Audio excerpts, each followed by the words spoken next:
bir odamning el og'ziga tushgan, hamma havas qilgan saman oti yo'qolib qolibdi. Buni eshitgan yon qo'shnisi yugurib chiqib, "Essiz, shunday chiroyli chopqir otingiz yo'qolib qoldimi? Ajoyib ot edi-da, juda ham yomon bo'libdi-da", dedi.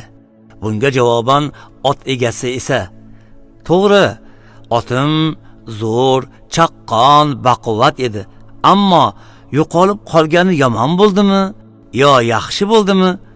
Buni Xudo biladi", debdi. Oradan bir hafta o'tgach, yo'qolgan ot uyiga boshqa bir yovvoyi ot bilan kirib kelibdi. Buni ko'rgan haligi yon qo'shnisi hovliqib kelib, "Yo'qolgani yaxshi bo'lgan ekan, mana bitta otingiz endi ikkita bo'ldi", debdi.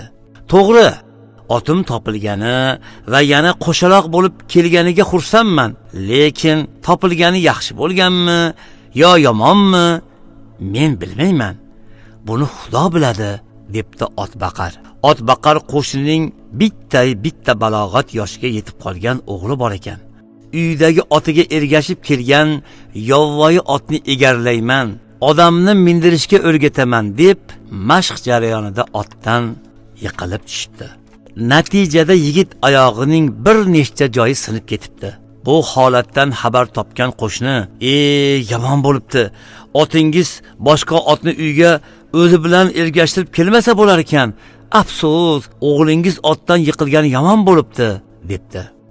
"Men ham o'g'limning oyoqlari singaniga juda xafaman, biroq yiqilgani yaxshi bo'ldimi yo yomon, buni Xudo biladi", deb javob beribdi. Oradan bir haftalar o'tib, ular yashayotgan o'lkalarda urush boshlanibdi. Eng avvalo voyaga yetgan yigitlar askarlikka chaqirilibdi. Shunda otbaqarning uyiga qo'shnisi chiqib, "Yaxshiyam o'g'lingiz otdan yiqilib, oyoqlari singan ekan, askarlikka chaqirilmadi. Meni o'g'lim esa urushga ketdi. O'g'lingizni urushdan qolgani yaxshi bo'ldi", debdi.